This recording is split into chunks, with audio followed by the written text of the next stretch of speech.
Shalom, welcome to the Jewish View. My name is Rabbi Nachman Simon with the Chabad House of Delmar, together with my co-host Mark Ronich. And Rabbi, you know, I always say that teachers and nurses are the two groups that are overworked, underpaid, and underappreciated. Well, today with us we have Sue Adler, who's the president of the Albany School Board.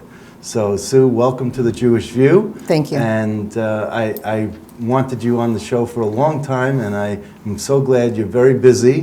Things are always happening. We now tape the Albany School Board meetings for Channel Albany, and you're very dynamic in your role as president. It's new, but you're very dynamic in that role. So. I think, thank you. Yes. I'm not sure, but, but I'm glad to see you there each week, that we have our meetings, and thank you for inviting me. Okay, and I wanted to ask you, how does someone become a school board member? What is that process like? The process is really not unlike when someone is running for any other office. You need to obtain a certain number of petition signatures, and then after getting petition signatures, your submission of the finalized petitions goes into the Board of Elections, and it has to be done, I believe, let's see, as of now with November elections, it is done about the second week of July it begins, when all of the other city petitioning is completed. How many are on the board? There's 7 people on our board. And when Five women, 2 men. right now there are 5 women and 2 men. Yeah, sure. So you collect petition signatures, you file them, they are gone over to make sure that they are accurate. Valid. They're valid. Yeah. And then after that, your name goes up on the ballot. So we've had years when there's 2 people on the ballot. We've had years when, just a couple of years ago, 8 people were on the ballot. How long is the term? The term is, when you get a full term, it is 4 years. You can take over a term that has been vacated by somebody resigning from the board. Then you fill out. That's what I did my Yeah. first time. Yeah. So, and it's an unpaid position. Yes, it is. But you also, I think there's some process before you circulate petitions where you put a resume in to the school board. No, there is no requirement. I thought there was something to that effect. No, there's no requirement for that. Our board clerk, who is now Paula Tibbetts, is someone who can provide information to anyone who's interested in running for school board as to what the particulars are and the steps that need to be taken. And while the petitions are generated from there, they can be gotten off of line, but also Paula can give them to them. They actually do get submitted to the Albany County Board of Elections.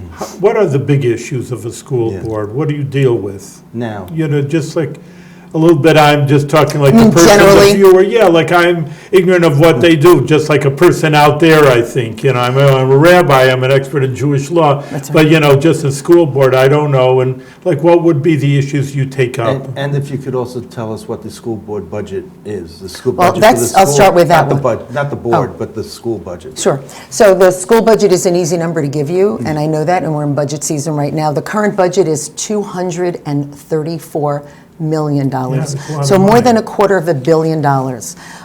And as was explained to me shortly after I became a board member in 2011, our budget for our school district is larger than the city of Albany's Yes, it budget. is, because that's 180 million, Yeah.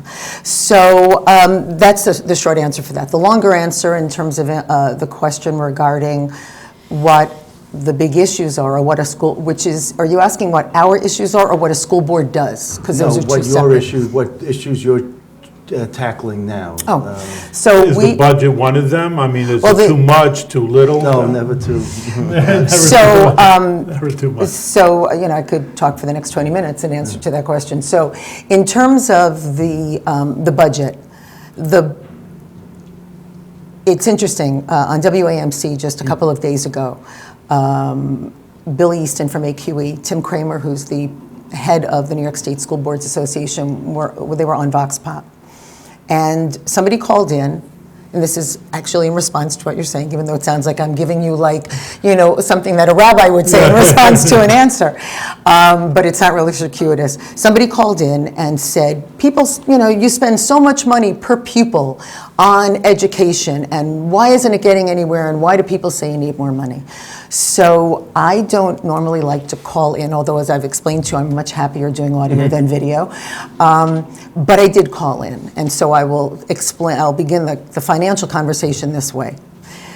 Billy was terrific, as was Tim Kramer, but what wasn't pointed out but is implied and known by people in inside baseball, but not by the Rebbeim, is that it costs a lot more to educate a child in poverty and in trauma than it does to educate a child who's not. What that means... I never heard that. It's interesting. Oh, and it's Go true. ahead. Research shows that. Yeah, it's So, I mean, I think I've seen over time factors of 3, but we're talking much more. And the reason why it's so much more Right. is because of the extra services you're doing. So the way I explained it when I called up, and I explained it briefly, was that what costs so much more money is that you're not often getting a whole child. You're getting a child, the easiest child to educate is one who, boom, comes in ready to learn, no other issues, doesn't have anything, sits perfectly. Very few children do that.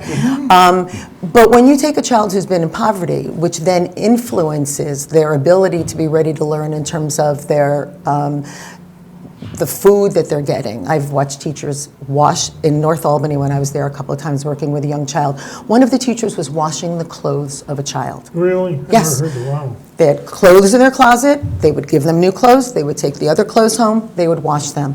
When you have children coming in hungry, coming in where there's maybe substance abuse in a home, where there is not for nobody's fault, but just the nature of life, come in without the supports necessary, we're doing more than teaching reading, writing, and arithmetic like the old days.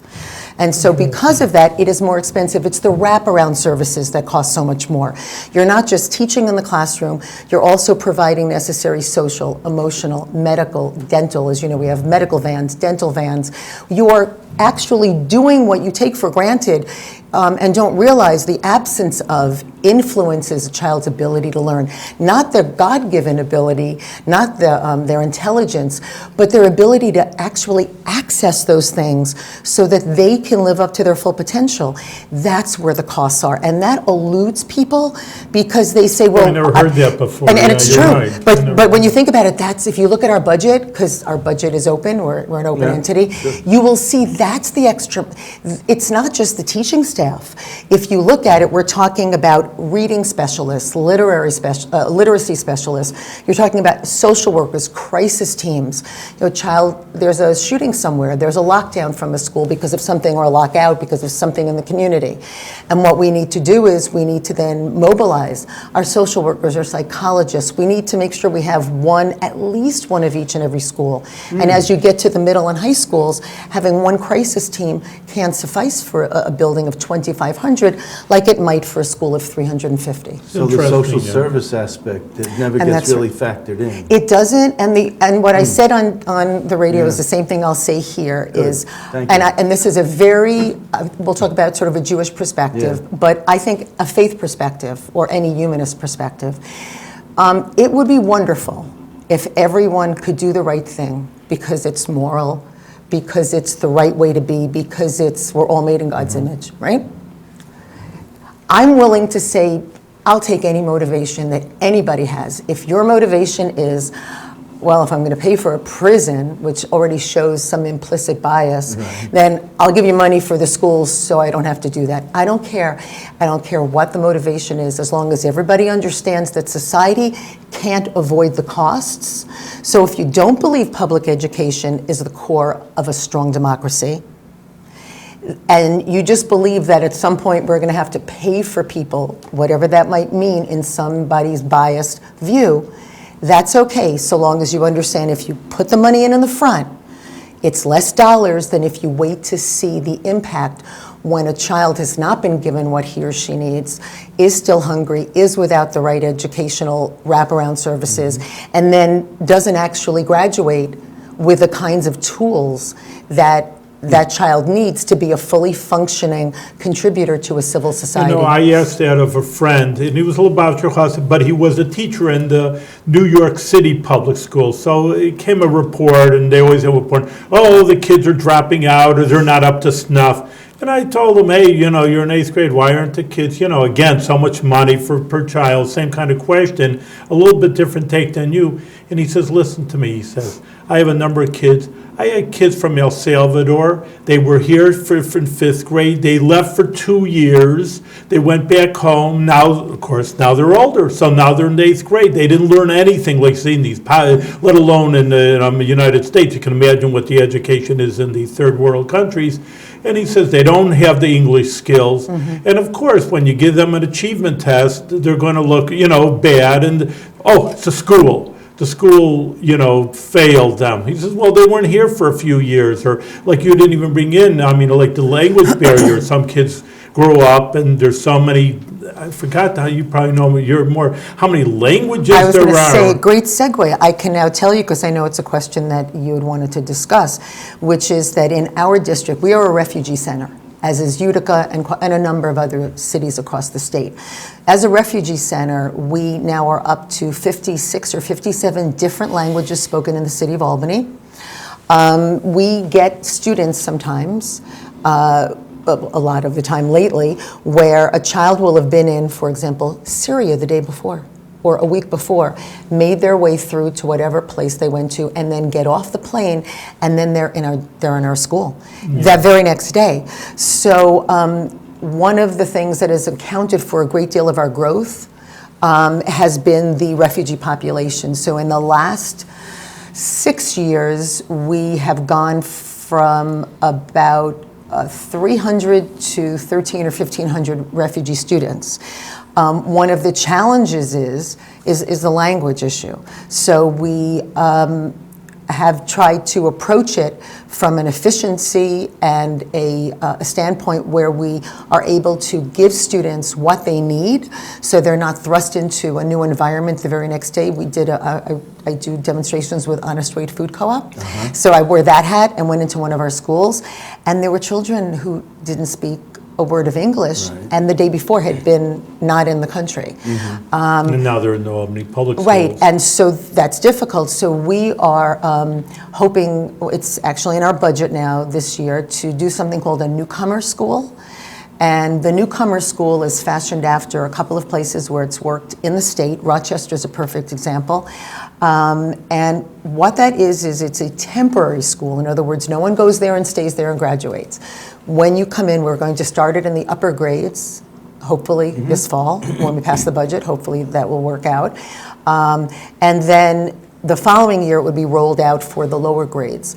And what that does is a number of things. One, and by the way, the refugee group, REIS, and a lot of the different organizations here have actually spoken in favor of it, not just at board meetings, but to elected officials. Because what it does is, it doesn't separate children. I mean, we have a large district, right? About 9,600 students. So if you get off a plane and you've got 3 kids, forget whether it's more. If you have 3 kids in a family, we may not have room for all 3 kids, even if they're all elementary schools age, in the same building. There are limits to how much you can put at the elementary grades. There's state mandated ratios. And fire code.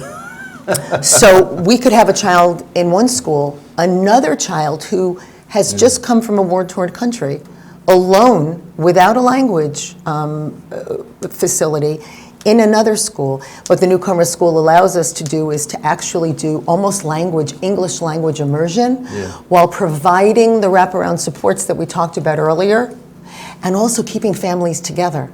And then children, it turns out, because we have had our people go and look at this other school, the children then actually are able to cycle out with greater language skills than getting an hour here or there in the day, which is compliant with the federal regulations. Be interesting just to know. I mean, now you're saying one child is Syrian, but now you have a group, a classroom, one Syrian, and I don't know all these languages over here, but you're like Karen is another one, or I think I'm pronouncing it correctly, but we have a lot of children from Southeast Asia, and that's the language that they speak. So one's in Syria, one's a Chinaman, and one's Well, how do you, I could just imagine as a teacher sitting there with 10 different languages and no one knows a word of Almost English. like you need sign language. Well, we do have a wonderful person who is the director of our ENL program, and you might have heard it different languages. What So first does it was ENL stand for? so ENL is English is a new language, Okay. and it's also referred to as ELL. And the distinction is the students who come in and do not speak fluent English are ELL, English language learners. The state loves acronyms, right? So, and then the program is ENL, and the regulations and governing statutes. And what happened English to is what happened to ESL? You'll English have to as a ask, second language. right, and you'll have to ask the people who in the know in the state am I as to why showing they my changed. age? As to why, the same for me. I used to call it that. So this is a replacement of ESL? Yeah, and it's been that for a while. Oh, well. So I mean, it has been, and so what happens is. All right. Tom Gilio, who is in charge of it, is terrific, and he's got a great staff. He's in charge of it where? Albany Here in City? Albany. Yeah. And we have had presentations at the board meetings, the last couple of board meetings. Right. The documents supporting it are on, we have a wonderful system right now called Board Docs. So it's www.boarddocs.com. And I would suggest if you have a hard time getting into it for the city of Albany, then call up our board clerk. Sure. Not to add work to Ms. Tibbetts, but I know how to get on as a school board member, but all of the stuff on there that is public is, I would say, 80% at least of the materials on there are all public. So there are agendas, it's our board operations manual, it's all of the supporting presentations that are done at board meetings. So if you can't listen to minutes, if you have not come to a board meeting, you can see the ENL presentation. And what it shows is, it shows the research that supports its efficacy. It also shows that it's a more efficient use of dollars, because anytime you centralize the kinds of work you're doing with the kinds of staff supporting that work, you're going to be able to have cost savings. And when do you mainstream these children back into with My the understanding English is speaking? it is anywhere from 1 to 3 years. I think the average is about a 2-year stint. 2-year stint, okay. So now I have a few So questions sorry to ask have- you. sure, No, this sure. is great. No, this is absolutely phenomenal information that you're offering.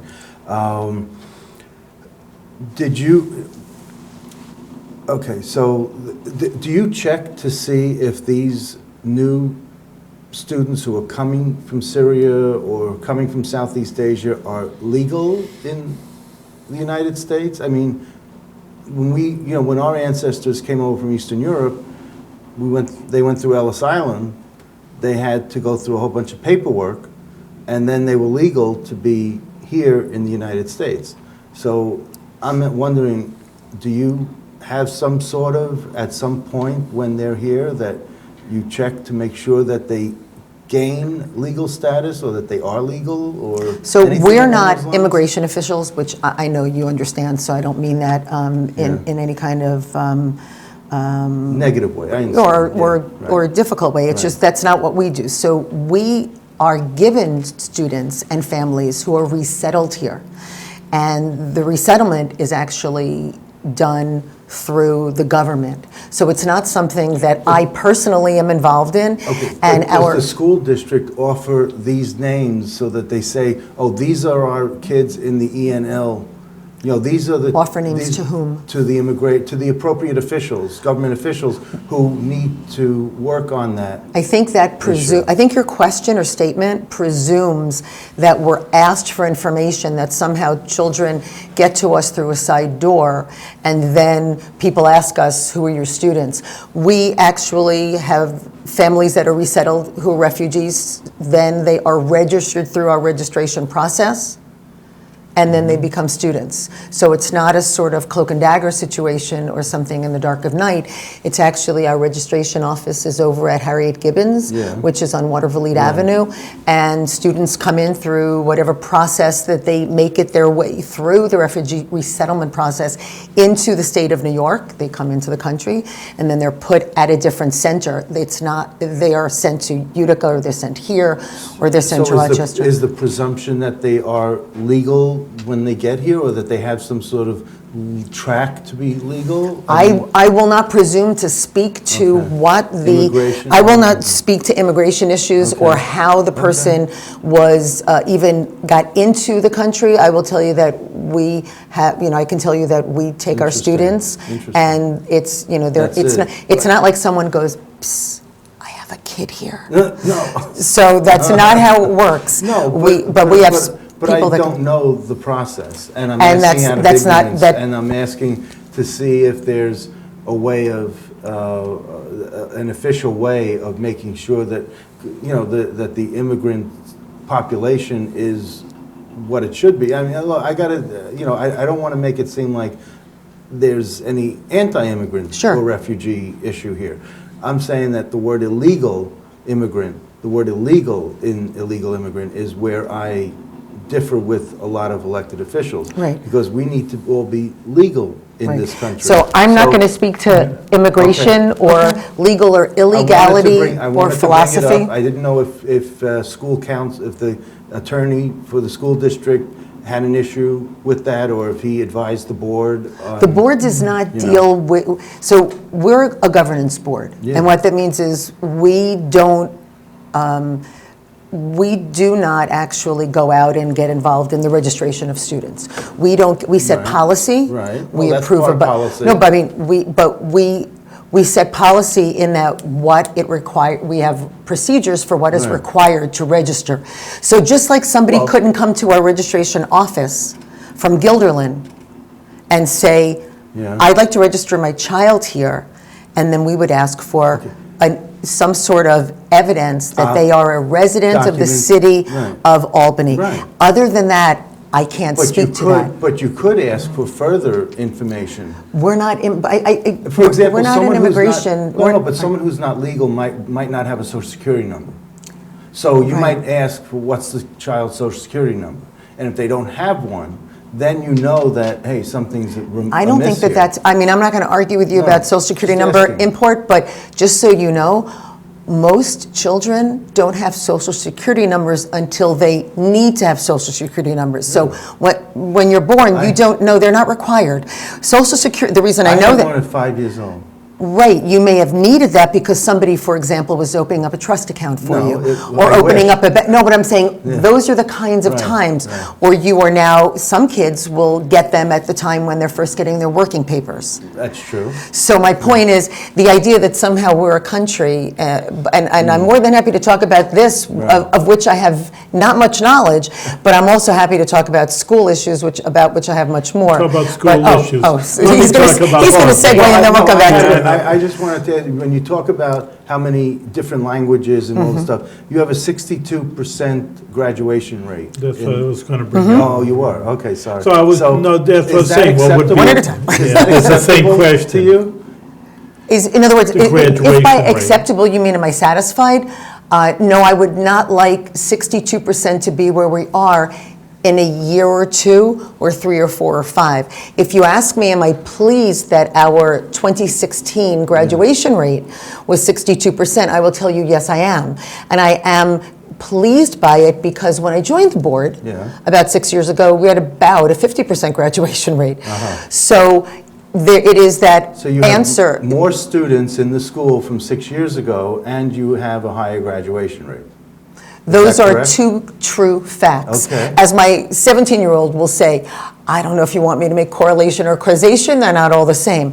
The point is that we do have it. The one area I will say, getting to sort of close the loop on ENL and why we feel strongly about the success of what hopefully will be the school if it is funded this year with the budget, is that the one area, and the Commissioner of State Ed spoke about it, and that is, Commissioner Elia explained when the numbers came out on graduation, that the one group for which graduation numbers sank were the ENL population. So the why, the wherefore, Right. I don't know, but, so getting back to graduation rate, no, for us, 62% is just a way station. It's just a mark of we are improving, but we certainly want far more of our children I to be think graduating. 65% on a test is passing.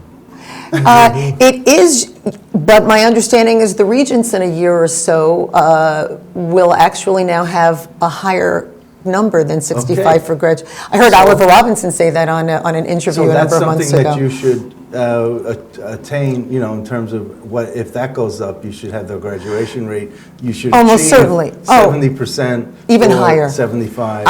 Even higher. Not everyone can graduate. We Not know everyone that. can So graduate. we're not going to get 100, but. I I would say agree. one thing about But certainly curriculum. more than 70. I mean, I think we should be at least at the state average, if not higher. What's I don't the mean state today, in the 70s now. It is. But, we have suburban schools where they're They're wealthy 90, suburban schools. 98 I or mean, and something. they're proud of that. But for us, like I say, this is a way station. Okay. This is an indication that we are moving in the right direction, that more children are graduating, but it certainly isn't a place where anybody would say, oh, I think that this is content where we should stop. My child goes to private, my mother's Hebrew day school, but on the other hand, You have they're 100 taking the same secular subjects, and I'm just looking at it, and I did get A's when I was a child, but I'd say how many years ago it was, and I'm looking at the math and the science, and, one of my 10 jobs is dealing with prisoners, and that's what sometimes, like what you're saying, these people don't have an education a lot of times, they're literally illiterate, and, what are they going to do? Sell drugs, and they're going to end up, and I see them in prison. And so that's why it's really close to my heart, because I do deal with these people. Mine too. My undergraduate major out of Gainesville. In Binghamton, it was poli-sci, but when I spent 3 years at the University of Florida in Gainesville, and my major was criminal justice. And I worked at the Yeah. MCC in New York in between college and law school. Just where it Metropolitan starts. Correctional center. Correctional. This is where it starts, in school. If you don't have an education, you're going to What is just it? go out there and The sell old drugs. saying, right? If you think an education is expensive, just try, and I'm paraphrasing. Imagine, wait till you find out what the cost of not educating a population is. yeah. So, Well, you're ruining so- a life. But the point is just maybe there should be more vocational. I'm always thinking that because like I say, these algebra, and I see these guys in prison, and I says, these guys aren't going to take math and science. I don't know where they were 20 years ago, of course. But, just the math and science is so over some of these people's heads. Well, Maybe it should be more vocational, so at least they know how to fix a tire, to be a mechanic. No, I'm going to mechanic's a disagree nice with you job. only Really? in the way you phrased it. So I don't believe it's over their heads, because when I spoke earlier, we're talking about the difference between being able to access one's God-given talents and intelligence versus when things get in the way and not having the aptitude. There was an article in the New York Times about prisoners in Rikers and in the New York State prison system. And when I was at the Attorney General's office, I did a lot of correctional services cases. You always do when you do the work there. And one of the striking things about the article was the number of students or the number of inmates in state prisons in New York who actually were getting PhDs. Really? And so, and the interesting thing about it is, talk about seichels, right? So you read that and you think, or I did, and I can't imagine that the two of you would not, think, my goodness, if this isn't an indication of the loss of opportunity for not just that person at that other time in their life, but all who were affected by that person and society at large. So I'm not suggesting we have some Band-Aid panacea for everyone, but I share your dismay. And getting to the one point about vocation, we have a very strong career technical work, and when we build our new high school, which, as you know, passed last year, and we didn't agree, but we are going to be, part of the design is closing the courtyard, which is that open air area that we do not allow, people to just go out and hang out in during the day, and that is actually where the site of the career and technical work will be, and it will be integrated fully into the Excellent. school in a way that it had not been. Well, I'm glad about that, because, no, I agree with you. I know there's some very smart people in prison, but on the other hand, there's a big segment that, and I'm not saying with their potential, that's what I'm saying. I don't know where they were 20 years ago, or I agree. you never know what they would be in a normal household with one parent. It's almost like, that's why I tell people, you don't even have in your wildest nightmares what these kids are Right. living with. One parent, they're on drugs, they get beaten, and